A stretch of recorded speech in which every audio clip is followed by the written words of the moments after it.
ఈ నెల జనవరి 28 నుంచి ఫిబ్రవరి 1వ తారీఖు వరకు వేదాంత ఇన్స్టిట్యూట్ విశాఖపట్నం ఆధ్వర్యంలో భగవద్గీత 11వ అధ్యాయమైన విశ్వరూప దర్శన యోగం మీద సుశీల గారిచే ప్రవచనాలు కొనసాగుతున్నాయి. సో ఇవి ప్రతిరోజు సాయంత్రం 6:30 నుంచి 7:45 వరకు ఉంటాయి.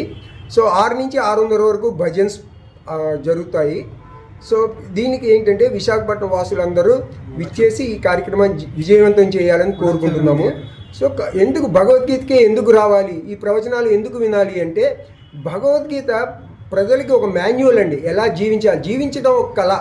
ఆ కళని చాలా కాలంగా ప్రస్తుత యువతరం ఆ కళని అభ్యసించడం లేదు. అభ్యసించే మెలకువలన్నీ కూడా మన వేదాంత విజ్ఞానంలో పురాణ గ్రంథాల్లో కూడా పొందుపరిచి ఉన్నాయి. వీటన్నిటినీ ఏంటంటే సరళమైన రీతిలో ఆంగ్లంలో సుశీల గారిచే తెలియజేస్తారు. సో అలాగే ఈ వేదాంత ఇన్స్టిట్యూట్ అన్నది స్వామి పార్థసారథి గారు పూణేలో ఏర్పాటు చేశారు. ఆయన వయసు ఇప్పుడు 99 సంవత్సరాలండి. ఆయన జీవితాంతం 60 ఏళ్ళు కనీసం రీసెర్చ్ చేసి మన ఈ పురాణ గ్రంథాలన్నీ కూడా చాలా సులువైన రీతిలో అందరికీ అర్థమయ్యే రీతిలో ఇంగ్లీష్లో 12 పుస్తకాలు రాశారు.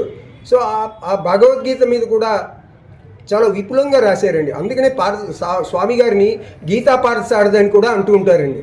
ఎందుకంటే చాలా విపులంగా ఏంటంటే మానవ జీవితంలో మనకి సులువుగా ఎలా అర్థం చేసుకోవాలి ఏంటంటే అదంతా సంస్కృతంలో ఉంది. అదంతా చదివితే అదేదో వేరే పురాణ గ్రంథంలా అనిపిస్తుంది. కాకపోతే స్వామీజీ గారు రాసిన భగవద్గీత ఈ ప్రవచనం ఇదే ఉందో, ట్రాన్స్లేషన్ ఏదైతే ఉందో అది సామాన్యులకు కూడా, చిన్నపిల్లలకు కూడా చక్కగా అర్థమవుతుందండి. జీవించడం ఎలాగా, యాక్షన్ ఎలా చేయాలి, కర్మయోగంలో కర్మలు ఎలా చేయాలి, పనులు ఎలా చేయాలి, అలిసిపోకుండా పనులు ఎలా చేయాలి,